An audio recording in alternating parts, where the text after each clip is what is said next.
Y de repente, un día te encontrás con algo nuevo en tu bombacha. Si tenés suerte, sabes qué es. Si no, te toma por sorpresa. Algunos te harán sentir que es secreto, que no tenés que contarle a nadie. Otros, en cambio, te llamarán felicitándote. ¡Sos señorita!, vas a escuchar reiteradamente. Bienvenida, menstruación. Bienvenida a este largo camino juntas. Avanti, muchachas. Avanti, muchachas. Avanti, muchachas. Avanti, muchachas. Avanti, muchachas. Avanti, muchachas. Avanti, muchachas. Avanti, muchachas.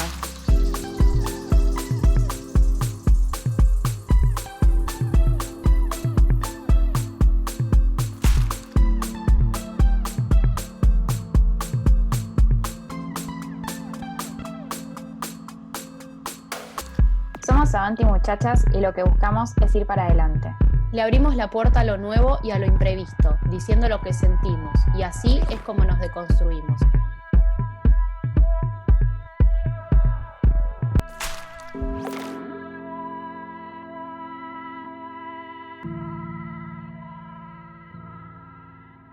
Hablemos de la menstruación, algo tan natural como prohibido. En este episodio contamos con la presencia de Andrea Velasco, que es ginecóloga y nos va a enseñar acerca de la menstruación, tanto desde el funcionamiento de nuestro cuerpo como del impacto que genera en las distintas culturas.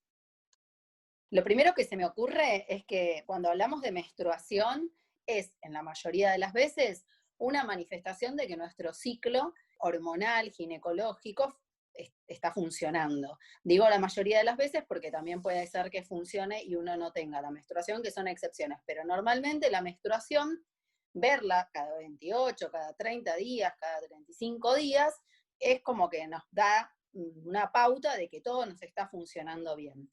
Y esto lo digo y lo dejo en claro porque van a ver que hay culturas como la latina, como la nuestra, que necesitan ver la menstruación porque es una manera de que estamos sanas, nos funciona todo bien. La menstruación se relaciona a me funciona todo bien. Y esto es totalmente cultural, porque uno podría no menstruar y estar bien, y ahora, si quieren, charlamos cuándo. Pero para la cultura latina es así. Yo veo la menstruación y estoy bien, ¿sí? De hecho, o sea, se relaciona con lo que es salud-enfermedad. Tanto es así que en algunas culturas le dicen enfermé, y quiere decir menstrué, o estoy enferma ahora, y hacen referencia a la menstruación. O sea, como que se relaciona con lo que es salud o enfermedad. Cuando, insisto, no es tan así. En realidad, a ver, para ser simple, y como yo siempre le explico a mis pacientes qué es la menstruación es, nosotros tenemos un útero que en su cara interna, digamos, tiene un colchoncito o un nidito, que todos los meses se prepara ese nidito para esperar el embrión. Cuando se produce la ovulación y ese óvulo se encuentra con el espermatozoide y se genera un embrión, ese nidito está preparado para que ese embrión se vaya a anidar en ese nidito. Cuando ese embrión no se forma, porque el óvulo no se encontró con nadie y sigue su camino, se lo expulsa y ese nidito se preparó al cohete porque el embrión no viene, ese nidito se cae y es la menstruación. Al ciclo siguiente se vuelve a preparar el nidito para esperar el embrión. Cuando el embrión no llega, ese nidito se cae y es la menstruación. Y tenemos 12 meses o 12 ciclos por año las mujeres preparándonos para esperar el embrión. Y cuando no viene, se cae, ¿sí? Entonces es como la caída de la cara interna del útero. En términos médicos se llama deprivar, que es como desprender esa cara interna del útero y eliminarla. Y eso es la menstruación. Está compuesta, por supuesto, por un poquito de sangre, pero también por esas células de la cara interna del útero, que se llama endometrio. O sea, básicamente va a tener eso, va a tener moco, va a tener células endometriales, que son las células que recubren la cara interna del útero, y va a tener un poquito de sangre. Y eso tenemos nosotros los humanos, las mujeres, 12 oportunidades de que el embrión llegue y se anide si no estamos tomando ningún método anticonceptivo. Piensen que para un perro eso ocurre 2 veces al año para una perra. Nosotros tenemos 12 oportunidades en lugar de 2 como tienen, por ejemplo, la raza canina. Eso es la menstruación. Si yo no me quiero embarazar, no quiero preparar ese nidito, por ejemplo, quiero buscar un método anticonceptivo, yo puedo hacer que ese nidito no se forme. ¿Cómo hago? Bueno, los órganos reciben información de las hormonas. Las hormonas son las que a los órganos le indican qué tiene que hacer. Entonces, las hormonas que fabrica el ovario, que son el estrógeno y la progesterona, le van a indicar al útero que forme ese nidito todos los meses. El útero hace caso, lo forma, cuando el embrión no llega, se cae. Ahora, ¿qué pasa? Si yo le doy otra información al útero, y en lugar de darle estrógenos y progesterona como fabricamos las mujeres todos los meses, le doy una sola hormona, le doy solo la progesterona que aparece normalmente en un ciclo habitual, es estrógeno, óvulo, y ahí aparece la progesterona. Si yo le doy solo progesterona y le hago pensar que el embrión no llegó, que no se forme esa cara interna del útero, no se va a formar, va a quedar finito. Entonces, esa es una de las formas, usar progestágenos solo, sin estrógenos como anticonceptivo, es una de las formas que tengo de cuidarme y de no menstruar, porque como les decía que las culturas latinas somos muy proclives a querer ver la menstruación, porque eso nos da la pauta de que estamos sanos, los sajones, en cambio, esto está recontraestudiado, no quieren ver la menstruación, no les interesa, confían en el método anticonceptivo y se sienten cómodas sin menstruar. Y como la mayoría de los laboratorios que fabrican todos nuestros anticonceptivos son de ese origen, cada vez tenemos más anticonceptivos que hacen que no menstruemos. Ejemplo, el implante que se pone acá en la cara interna del brazo, que le llaman chip, pero en realidad es un implante subdérmico, tiene esa cosa que les dije recién, progestágeno, y hace que no se forme la cara interna del útero. O, por ejemplo, los DIU con medicados hacen el mismo efecto, no se forme la parte interna del útero, el endometrio, entonces no se forma la menstruación, el endometrio, no hay menstruación. O anticonceptivos orales que hacen que uno menstrue cada 3 meses, u otros más modernos cada 6 meses, que ustedes no los van a ver en nuestro medio, porque como les dije, no es una población a la que nos guste no menstruar. Me pareció muy interesante eso de lo de menstruar y estar bien. Cuando menstruamos es como, bueno, estoy bien, mi cuerpo tiene que hacerlo cada tanto tiempo, si no lo hago me preocupo.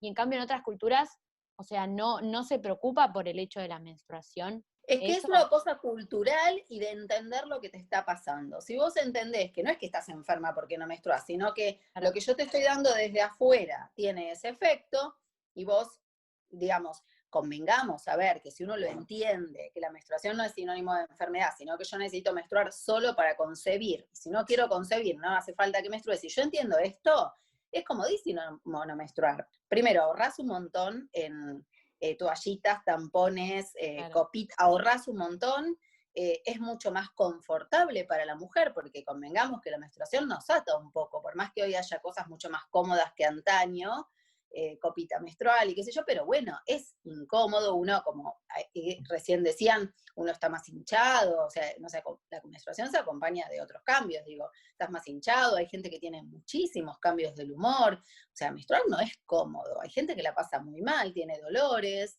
durante la menstruación, entonces si yo te estoy ofreciendo no menstruar y vos no querés quedar embarazada, a mí, que lo comprendo, lo que pasa me parece un golazo, pero insisto, es tremendamente cultural. Hay gente que dice, no, dame algo donde yo, aunque sea unas gotitas, vea todos los meses porque necesito saber que todo funciona bien. Pero insisto que los sajones, no sé por qué es cultural, no, si vos le decís, vas a menstruar 2 veces al año, compran, y está buenísimo para ellas así, y confían en que no están embarazadas, confían en que el método es así como actúa. Insisto, en esto es muy, muy cultural. Lo mismo que no solo el significado de salud o enfermedad que se le da a la menstruación, sino también hay otros significados que tienen que ver con un evento procreativo y también relacionado con el coito. Hay religiones, por ejemplo, que si la mujer tiene una mínima gota de sangre no puede tener relaciones, porque las relaciones para algunas religiones son meramente reproductivas, y no puede haber sangre porque cuando hay sangre no es el momento reproductivo. Bueno, quiero decir, tiene mucha impronta cultural, tiene mucha impronta religiosa, porque hasta está mencionado en la Biblia el tema de la menstruación, y de ahí las religiones sacan esto de no tener relaciones durante la menstruación. cosa que desde el punto de vista médico no habría tanto inconveniente, si bien se ven algunas cuestiones de teniendo relaciones durante la menstruación, hay algún poquito más de infecciones, un poquito más de... Pero la verdad es que si entre dos personas se ponen de acuerdo, no es una cuestión que está proscripto, ¿no? Uno no le diría a un paciente, no lo hagas porque te va a hacer mal. El hecho de no tener relaciones durante la menstruación es una cuestión de confort, pero también hay una fuerte impronta religiosa, en donde piensen, por ejemplo, yo me acuerdo hace unos años me quedaba con los pacientes de una médica que atendía a mucha gente de la colectividad judía y muy ortodoxos, y ellos utilizan, no sé los nombres, digamos, correctos, pero es como un pañito blanco, y la mujer tiene que pasarse ese pañito blanco antes de tener relaciones, y tiene que estar completamente blanco para poder tener relaciones. Si tiene un hilito de sangre, no pueden tener relaciones. Como para darles un ejemplo de cómo la religión tiene también injerencia en lo que tiene que ver con la menstruación, las relaciones. O sea, no es solo es la cultura, es la religión, es lo que cada uno piense de la menstruación, ¿no? Sí, nosotras leímos que en el Corán y en la Biblia es como que la menstruación está relacionada con la impureza, es como que las mujeres son impuras cuando están menstruando, y después el que se acerca a la mujer que está menstruando va a ser impuro también.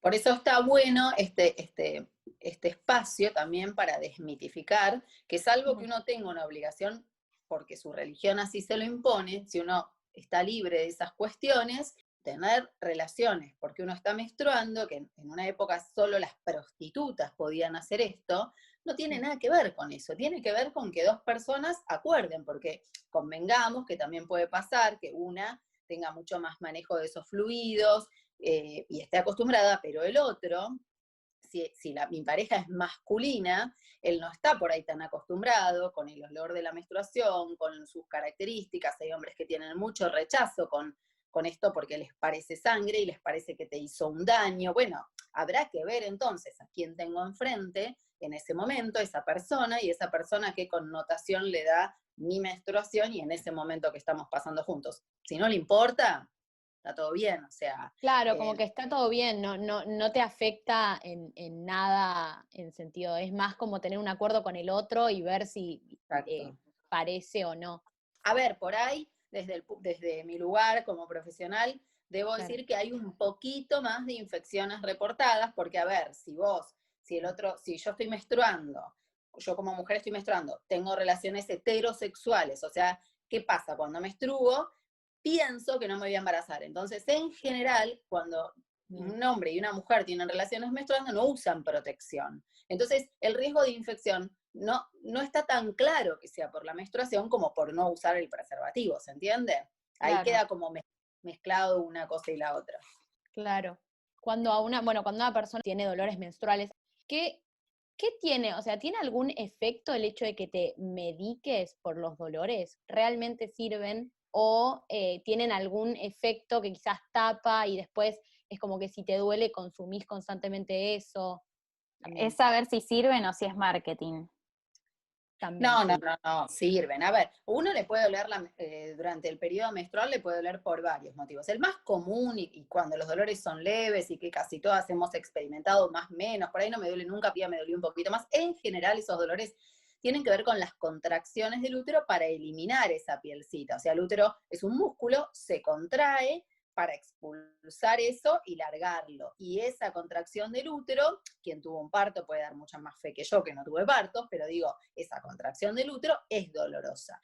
¿Por qué los medicamentos sirven? Bueno, por ejemplo, si uno se tomara un relajante del músculo uterino, ese músculo se relaja, no está todo el tiempo así apretadito y me da dolores, lo hago que se relaje como cualquier otra contractura muscular. Es un músculo distinto del de los músculos voluntarios. Es un músculo que se llama visceral, no es un músculo como el de los brazos o el de las piernas, pero hay medicamentos que relajan esos músculos viscerales. Lo mismo si yo tengo un cólico porque los intestinos están a full, también yo me puedo tomar un Sertal o una Buscapina, que son relajantes de los músculos de las vísceras. El útero también es una víscera. Si yo le doy un relajante muscular, también, por ejemplo, Sertal o Buscapina, se va a relajar y me va a doler menos.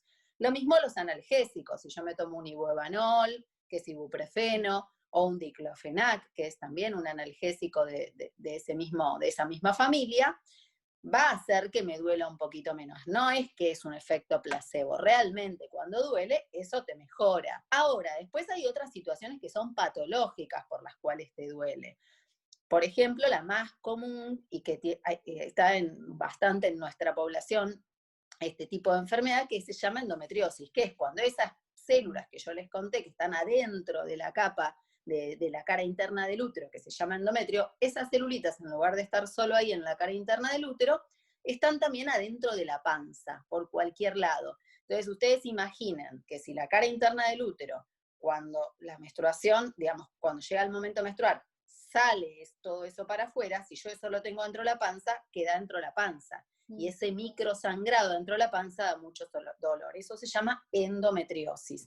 Es una patología benigna, crónica, y que tienen más o menos 1 de cada 3 mujeres pueden tener algún grado de endometriosis. No se sabe por qué viene, algunos piensan que por menstruación retrógrada, es decir, que la menstruación en lugar de ir para abajo podría irse para dentro de la pancita, y ahí se pondrían esos focos en la pelvis y podría dar dolor. Si tenés ese tipo de patología y no tomas medicación analgésica, morís de dolor. No, Da claro, mucho dolor. ¿Sí? Entonces, por eso digo, a ver, una cosa es el dolor común y corriente, que la gente dice me duelen los ovarios, en realidad es el útero contrayéndose, y eso te va a resultar con los analgésicos.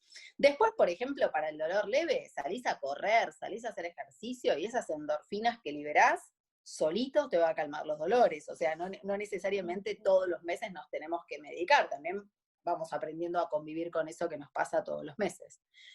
Pero como que insisto que cada vez estamos tendiendo, desde el punto de vista de la medicina y de la farmacología, a tratar de que los métodos anticonceptivos te traigan menos menstruaciones, ¿sí?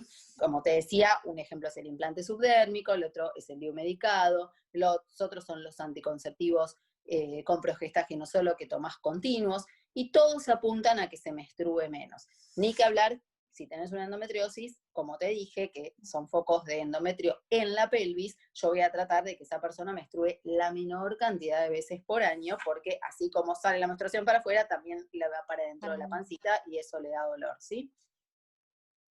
Me imagino, encima a veces como no te creen el tema del dolor, está súper desvalorizado. Como, ¿cómo te puede doler tanto? Hay gente que se queda literalmente todo el día en la cama, o sea, son esas contracciones, y también te puede doler después de haber tenido la menstruación, o sea, 2 días después. Y bueno, antes ni hablar, pero también después. Y los cambios del humor están súper desvalorizados, como que sos un loquito, una loquita. No, los cambios del humor tienen absolutamente una explicación hormonal. Tanto es así que si uno ve los atenuantes en el Código Penal, vos que estudiás abogacía, fíjate como tarea, no digo que, si no está la menstruación, porque fíjate que el puerperio es un atenuante. El puerperio es un atenuante también, porque las hormonas están completamente, de hecho, la tristeza puerperal, la psicosis puerperal, están descritas, y digamos, son situaciones en donde no está fingiendo la mujer. Hay todo un desarrollo hormonal distinto y que algunas lo viven de maneras exageradas. Por supuesto, tendrá que ver la personalidad basal de cada uno, pero digo, no es mentira que haya dolores, que haya cambios del humor, que haya un poquito más de retención de líquido y cambios de peso. O sea, la verdad que el cuerpo de las mujeres es maravilloso, como cambia y nos prepara para la concepción. Eso no ocurre, volvemos a nuestro lugar, nos volvemos a preparar, volvemos a nuestro lugar, todo el tiempo. O sea, nos tienen que comprender que no es fácil esta situación. Es como que a cada rato vos digas, podés salir, pero no podés salir. Podés salir, pero no podés salir. Claro, esto es igual, o sea, te preparás para algo, no pasa. Bueno, me relajo, me vuelvo a preparar el mes siguiente y no pasa. Y así 12 veces en el año. A ver, necesitamos que nos comprendan. Claro. Es muy inteligente en ese sentido el cuerpo. Como que yo me imagino, yo soy muy de imaginarme lo que pasa adentro mío, en todo el ciclo, más o menos, cuando me está por venir y toda la bola. Como me parece muy loco eso de que te encincha, como que el cuerpo te da un montón de señales y después lo mismo, volvés a tu estado antes y después volvés, como que me parece muy, muy loco cómo el cuerpo te avisa y responde y se prepara y todo eso y después vuelve de nuevo al inicio. El cuerpo te avisa en todo, no solamente en nuestro ciclo. El cuerpo te avisa si te estás zarpando con el trabajo y te estás súper estresando, te avisa porque, no sé, empezás a tener diarreas, a otro le avisa porque tiene cuestiones en la piel, a otros le avisa porque tiene migrañas, pero el cuerpo te avisa todo el tiempo. A mí me amo la medicina porque me parece una máquina perfecta, que después nosotros hacemos un uso asqueroso de nuestra pobre máquina, y la máquina anda en clenque, pero es perfecta. Y con esto de las hormonas, por ejemplo, una mujer que tuvo su bebé, parto, cesárea, no importa cómo, empieza a amamantar a su bebé y vienen y me dicen, no puedo tener relaciones. Y bueno, obvio que no puedes tener las relaciones. ¿Por qué? Porque el cuerpo te prepara para que te ocupes de esa cría, no para que ya estés buscando otra.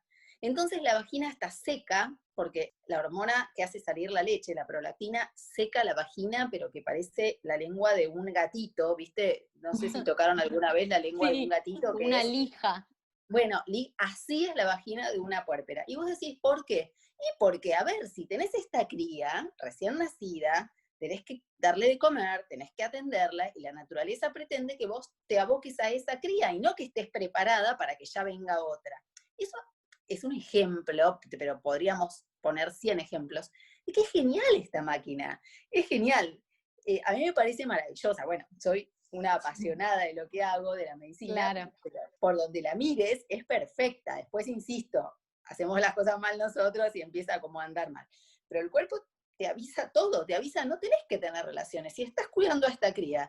Pero claro, el tipo no entiende nada, el tipo o la tipa, porque a veces también hay parejas de mujeres que la que no está gestando tiene su libido normal y la otra no tiene ganas, claro. ¿Entendés? Pero escuchar el cuerpo de uno me parece que es un aprendizaje increíble que te va a permitir que por lo menos uno no se enferme por no haberlo escuchado, porque claro, todo el tiempo te habla el cuerpo.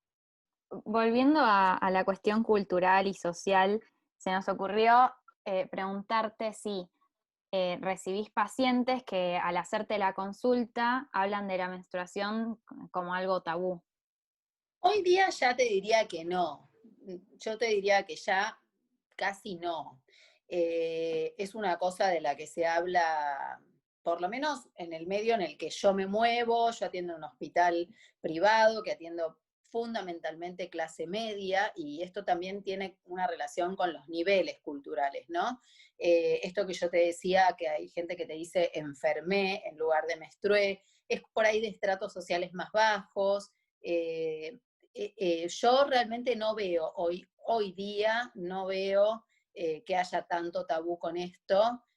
Quizás lo que queda sí es el tabú del tema de las relaciones sexuales y la menstruación. Todavía es una cosa que por ignorancia se tiene todavía ciertos prejuicios, pero no, vos imaginate que, por ejemplo, el advenimiento de la copita menstrual ha venido a darle a la menstruación una connotación más tangible, porque antes como que la menstruación casi que no la podías ni tocar. A ver, la absorbía un pañito, la absorbía el OB, no era una cosa que uno podía ver dónde está la menstruación, era una mancha en algo, en un apósito.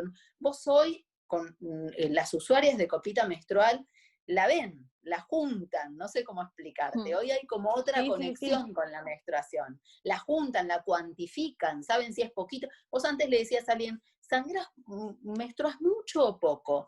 Ni idea, o sea, estaba dentro del socotroco del pañito o el tampón, no había manera de cuantificarla. Era, bueno, me cambio tantos pañitos, me pongo tantos sobé, y indirectamente íbamos viendo si eso era poco o mucho. Hoy la cuantifican, tiene las rayitas, te dice cuántos mililitros juntó en esa copita. Hoy hay como otra conexión. Si bien la copita no está tremendamente diseminada todavía en la gente que todavía menstrua, pero está metiéndose muy bien, sobre todo en la gente joven. Te diría que las treintañeras son las que con más facilidad la adoptan, porque por ahí, no sé ustedes qué piensan, pero La de 20 es como que todavía, y no sé, yo me voy a poder meter eso, están como investigándolo, recién como explorándolo.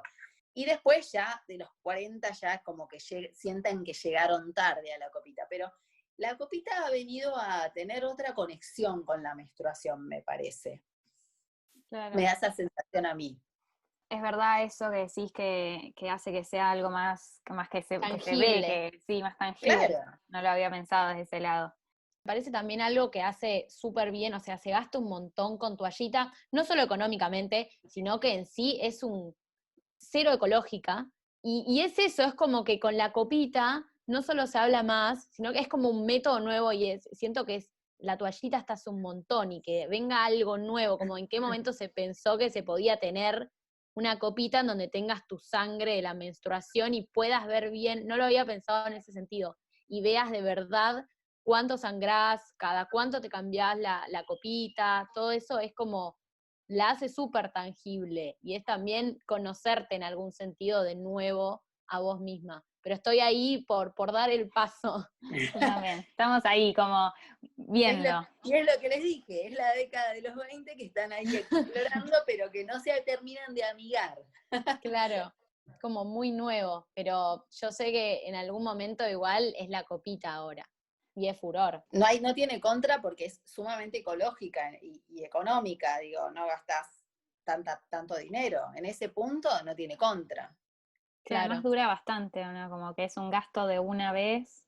Bien usada puede durarte 10 años. Claro. Sí, es limpia.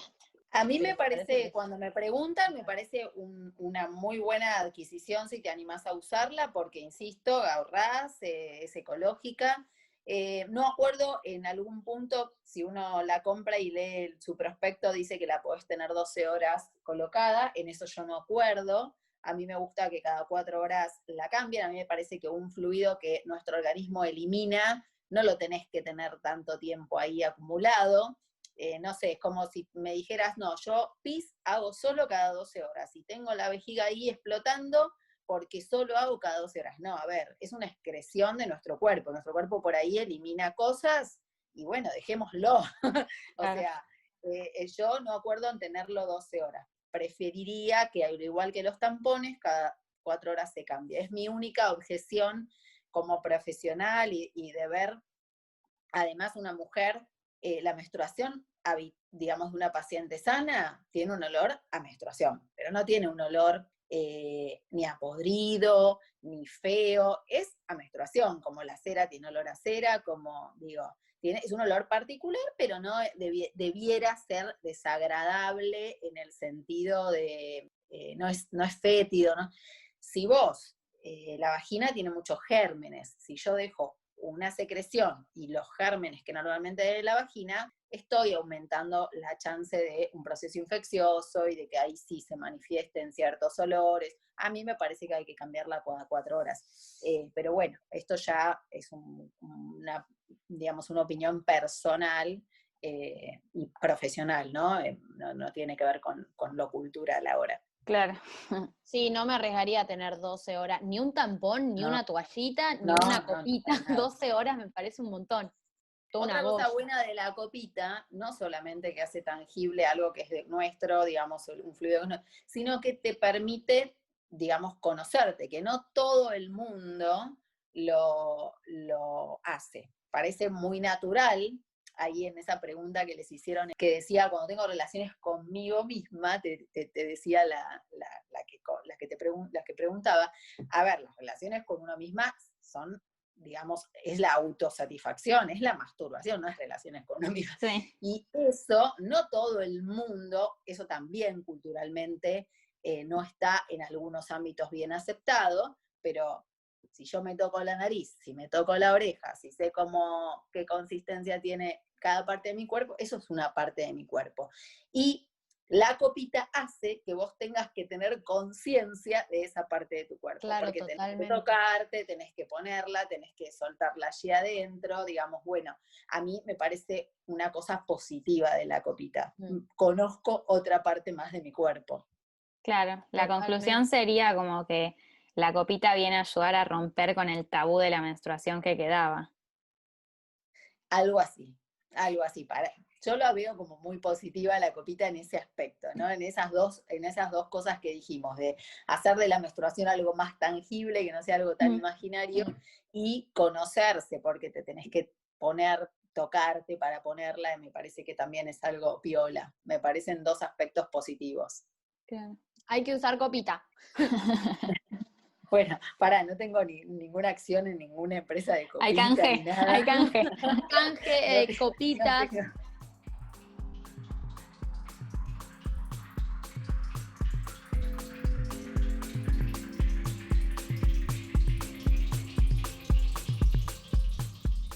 Bueno, habiendo hablado con Andrea, que le agradecemos muchísimo por haber participado en el episodio y habernos enseñado sobre la menstruación, nos parece importante volver sobre algunas cosas que hablamos y sobre todo hacer hincapié en el tabú de lo que es la menstruación. O sea, ¿qué vendría a ser tabú? A ver, históricamente la figura y el rol de la mujer tipo, que viene a ser heterosexual y hegemónica, estuvo condenada a cumplir con un papel específico, una imagen específica, vocabulario, etc. Y una de sus presiones más absurdas, creo yo, y machistas también, entre tantas otras, fue el silencio de lo que le pasaba a su cuerpo, que vendría, o sea, la menstruación, o en otro caso, la romantización de la menstruación.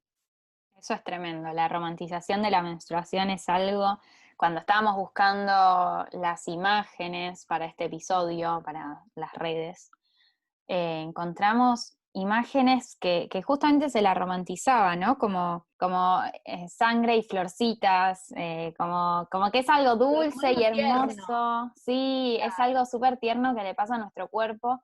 Y como nos explicó Andrea, es algo que nos pasa y nos le pasa a nuestro cuerpo porque es el funcionamiento, es como está armado, y no por eso hay que romantizarlo. Y además puede ser, a ver, de esa romantización que vemos en el banco de imágenes, detrás hay una persona, quizás, bueno, las personas menstruantes, que lo sufren realmente. O sea, es un momento, Andrea lo dijo, también lo mencionó, es un momento en el que hay que tener en cuenta todos los cambios hormonales y todo lo que está transitando el cuerpo, porque el humor también es un factor que cambia muchísimo. Entonces no es solo, ay, estoy mal y estoy más triste y necesito comer chocolate.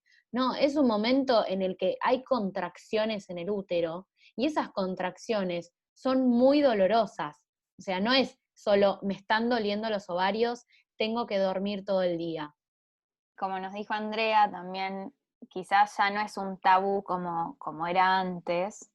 Quizás la palabra es también desinformación, ¿no? Porque fuera de cámara después nos contó que tiene pacientes que quizás quieren quedar embarazadas o que ya son más grandes y no saben y no tienen idea, y si se los explicaron alguna vez ya se lo olvidaron porque no les pareció algo relevante.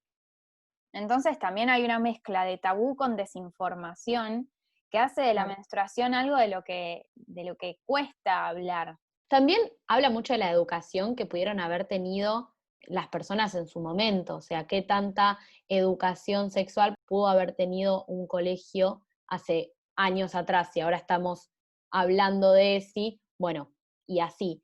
La menstruación sigue siendo un tabú y pasó del miedo a la incertidumbre, que todavía sigue habiendo en muchos sectores sociales, países, cultura y demás, a ser algo vergonzoso y por último innombrable, de lo que no se puede hablar. O sea, hablar de menstruación, aunque no parezca o parezca loco decirlo, pone incómoda a la gente. O sea, no se puede hablar de eso, es algo que te lo tenés que guardar para vos. Que es como hablábamos, la cuestión de la religión, que en las religiones menstruación es impureza, o es claro. Lo que pasa también en algunas culturas. Claramente yo no lo vivo, pero hay un documental en Netflix en el que pude verlo bien, que cuenta cómo en Delhi, los habitantes de Delhi, India, no tienen idea, no entienden, no saben, y hasta les avergüenza hablar de la menstruación, hasta que llega un punto donde a través de una donación logran tener una máquina para fabricar toallas.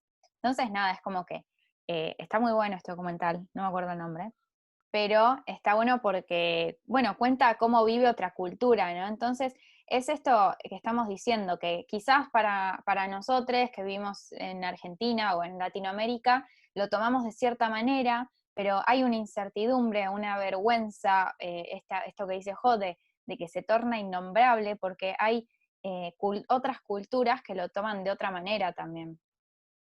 Claro, exactamente. Y también nosotras, en la cultura que estamos, o sea, socialmente, volviendo a lo que hablamos de la cultura y el tabú, tenemos una cultura de avergonzar al cuerpo femenino constantemente, o sea, lo vemos en todos lados, hay críticas, bueno, que también son cosas de las que hablábamos en otros episodios, que es una de las tantas exigencias que la mujer carga históricamente, el hecho de ser señalada, avergonzada por su cuerpo, y uno de estos ejemplos es durante la menstruación, o sea, el aspecto físico, los dolores, el humor, los chistes que también se genera por la menstruación. Es como que incomoda tanto, como decíamos, que se inventaron apodos para llamar a la menstruación sin decir su nombre. El líquido en las publicidades, por ejemplo, que también veíamos en las imágenes cuando buscábamos, no es el color de la sangre, es azul, celeste, transparente, como que se busca minimizarlo y no mostrarlo. Y también está el hecho de pedir o pasarse, ya sea una toallita o un tampón, es como un delito, tiene que ser algo súper precavido, se tiene que esconder, o sea, a mí en el colegio nos ha pasado un montón de veces, y también hasta en lugares de trabajo debe pasar, o sea, hasta el día de hoy, eso es como, tenés que hacerlo como, che, tenés, o todo así como infraganti, ¿viste? Y es lamentable también cómo se usa como símbolo de debilidad en las mujeres.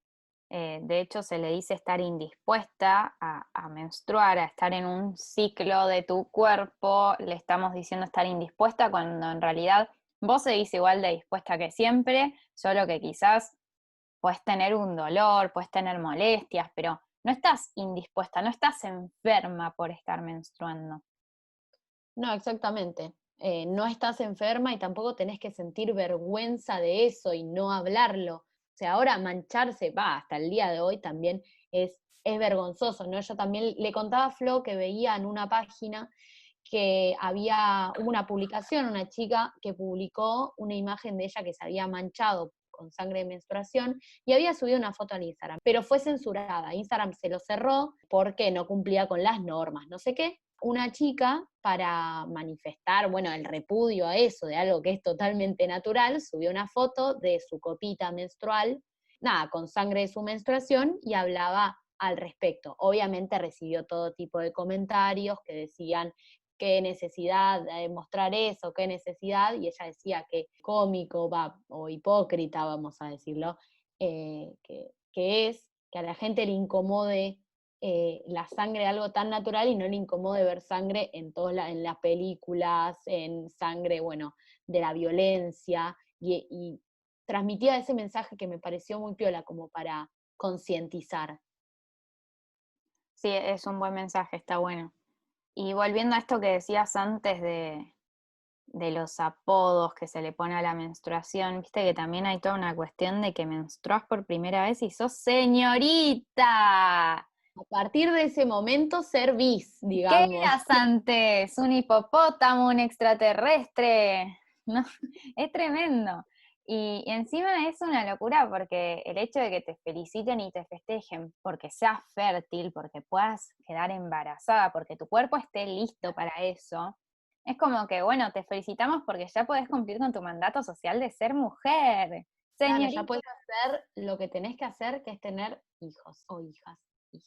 Y después también hay otros términos, ¿no? Que se ponen al hablar de menstruación, el hecho de decir que estás venida, esto, bueno, ya dije, lo de estar indispuesta, que estoy en mis días, tengo la regla, me vino Andrés, es tremendo. Y como hablamos, ¿no? La vez pasada, el episodio de ESI, bueno, el primer episodio de ESI, la importancia de llamar a las cosas por su nombre, dejar de decir me vino o sangro o lo que sea, y decir Claro, y que deje de ser algo como oculto, ¿viste? algo que hay que esconder en un apodo. Exactamente. y de la incertidumbre, como veníamos hablando, parte el miedo también, como para terminar de decir algo al respecto, de no saber lo que le pasa a uno en el cuerpo, de cómo manejarlo. O sea, el hecho de que sea algo de lo cual no se puede hablar hace que sea mucho más difícil abrir una conversación al respecto sobre ese tema, porque te sentís desubicado, o sea, es algo que no se puede hablar y eso genera también miedo. Y la no educación sobre estos temas genera también mucho peligro para la persona menstruante. Para hablar en este episodio yo me puse a preguntarle a distintas integrantes de mi familia cómo fue su experiencia a la hora de menstruar por primera vez. Y cada una tuvo una experiencia súper distinta. Están quienes sabían lo que era la menstruación por tener hermanas mayores o amigas, o quienes no tuvieron la suerte de saberlo porque no se los explicaron sus mamás, entonces capaz se sorprendieron. O sea, hay de todo. Pero esto me llevó a pensar, ¿y qué pasa con los hombres, o sea, con las personas no menstruantes? ¿Cuánto saben estas personas? Entonces, bueno, le pregunté a mi papá qué onda. Justo en su casa la única persona menstruante era su mamá, entonces, bueno, no tenía tanto contacto, pero igual se empezó a hablar cuando sus compañeros, amigos empezaron a hablar del tema, fue con sus dudas a sus padres y tuvo la suerte de que le explicaron todo re bien y hasta le compraron un libro de educación sexual, que andás a ver qué dice ese libro, me encantaría verlo. Pero eso me llevó a mí a pensar en que yo siento que, sin ánimos de juzgar a nadie, es como que en nuestra generación no pasa eso. No porque tus padres no te lo vayan a explicar, sino por una cuestión de que es como que hay quizás menos interés, como es algo que no me pasa a mí, que no tiene que ver conmigo porque yo no menstruo, no me intereso. Y entonces, de hecho a mí una vez me pasó que un amigo mío no entendía la relación entre menstruar y no estar embarazada, o sea, no entendía que la menstruación era consecuencia directa de no estar embarazada. Entonces, hay una tendencia a creer que no hay que enseñarle a los varones sobre menstruación. ¿Para qué le voy a enseñar de menstruación? ¿Por qué? Si ellos no menstruan. Claro, tradicionalmente, o sea, con que esto que tiene que ver con la educación sexual, ¿no? El tema de la menstruación es algo exclusivamente para la mujer, que tiene que saber porque es algo que le sucede a ella y solo tiene que saber cómo manejar lo que le pasa, y que está perfecto si tenés el privilegio de tener una educación sexual, pero se abstrae totalmente la presencia de otra persona que no, una persona que no sea menstruante, ¿no? Como que a los hombres, como no lo viven, lo desconocen. Entonces, está bueno decir que todos deberíamos de recibir esa información, que es muy importante. O sea, menstruar es una etapa hormonal que provoca muchos efectos, como decíamos, que no son lineales, dependen de cada persona, el periodo de su vida y el estado emocional y anímico, y por eso necesitamos hablar con más naturalidad sobre este tema y el público, por así decirlo, se tiene que ampliar para poder conocer estos efectos y nada, conocer también qué es lo que una necesita, qué es lo que sucede y qué es lo que la otra persona también le está pasando en el cuerpo. Me parece bastante importante. Por eso es importante. ¿Te acordás que cuando nosotras tuvimos educación sexual en el colegio, nos separaron nenas y nenes? Claro. Porque es como que no nos podían enseñar lo mismo, ¿viste? Porque vos menstruás y ellos no, y nosotras tenemos que saber que ponernos una toallita y ellos tienen que saber ponerse un forro, entonces es como, eso ya es algo que debería empezar a cambiar, es de lo que estamos hablando cuando hablamos de ESI. Exactamente, como que no solo eso, sino que entre nosotras también, me pongo a pensar, había como toda una vergüenza de quién ya estaba menstruando, quién no, que por qué, después era como, bueno, era tabú básicamente, estábamos todas calladas, tampoco teníamos por qué tener preguntas, pero en su momento ya que te separen y que sea todo algo exclusivamente para vos, que te lo tengas que reservar, también te ponía incómoda, era como incómodo. Sí, de hecho, yo tengo dos anécdotas, como dos recuerdos muy en mi cabeza relacionados con esto. Por un lado, el hecho de que yo siento que fui una de las primeras. La verdad es que como era algo tabú, que no hablábamos, no sé si tenía amigas menstruando al mismo Claro, tiempo, totalmente. pero yo sentía que era una de las primeras, entonces no me animaba a hablarlo. Y de hecho, cuando yo estaba en la casa de mi papá, cuando me menstrué por primera vez, y en un confuso episodio pensamos que yo me había cagado y no que estaba menstruando. Entonces, nada, después fui al colegio, claramente sin usar una toallita, porque pensaba que me había cagado. Y entonces, es como que estás en esa situación horrible, que te das cuenta que no te habías cagado, que te vas al baño y seguís en esas, y decís, pará, estoy menstruando. Y es como que no podía hablarlo con nadie, porque era algo súper oculto, súper... que no Muy daba. personal, claro. Claro, era algo, Flor, ¿cómo vas a andar diciendo eso? Entonces llamé a mi mamá me retiró del colegio, y bueno, en mi casa estuvo bien, perfecto, todo divino, pero como que en el colegio quizás no sabías qué hacer porque no sabías con quién hablarlo, cómo vivirlo. Y por otro lado, todos los mitos que hay, una vez una amiga me había dicho que se notaba que yo ya había menstruado porque alguien le había dicho que cuando menstruas por primera vez se te ensanchan las caderas. Y Claro, que ese tema del había cuerpo. pasado. Y, Claro. y como que encima te sentís humillada, ¿entendés? Porque vos creías que era algo tabú, que no se podía hablar, y te das cuenta que ya se notaba porque te habías ensanchado. Una cosa que... Y encima te preocupaba el hecho de que te habías ensanchado teniendo Una 12. barbaridad, sí, o Esto todo un también es tema. otra cosa. O sea, yo tenía 11 añitos, 11. Claro. No era lo que soy ahora.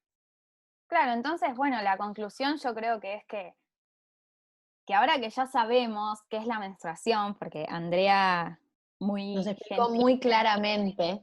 sí, Andrea muy gentilmente vino a explicarnos y nos dio una gran explicación. Entonces ahora que ya tenemos todos estos conocimientos y que sabemos de lo que estamos hablando, realmente ya no somos personas desinformadas, no tenemos excusa para que siga siendo algo de lo que no vamos a hablar o de lo que vamos a tratarlo como algo que hay que esconderlo. Exactamente, y que todos deberían tener esta información, eso me parece algo importante. Que no sé, igual que por más que le pase a una, hablando por mí personalmente, también está bueno que las otras personas sepan, que es una información que cabe en la educación sexual integral que deberíamos tener todos en el colegio y bueno, en todos los niveles, como hablábamos también en el episodio anterior, y que otra cosa que quería aclarar es que sí, que hace falta hablar de esto, porque he visto muchos comentarios y sobre todo en las publicaciones que comenté sobre el tema de la humillación de una chica que había subido una foto manchada por menstruación, y los comentarios eran como, hace falta ver esto, hace falta, sí hace falta, porque hay mucha desinformación y necesitamos educación también para saber lo que le pasa a los cuerpos y entender estas cosas. Así que sí hace falta hablar de esto. Así que bueno, una vez más nos manifestamos a favor de la ESI, desde nuestro lugar, desde nuestro pequeño espacio, estamos acá tratando de informarles a ustedes todos estos conocimientos que nadie nos dio. Y bueno, esperamos el canje de copitas. Totalmente, ahora sí. Así que bueno, les invitamos a deconstruirse y muchas gracias, Andrea, por haber sido parte. Muchísimas gracias por habernos enseñado y haber querido participar de este episodio que nos parece muy importante.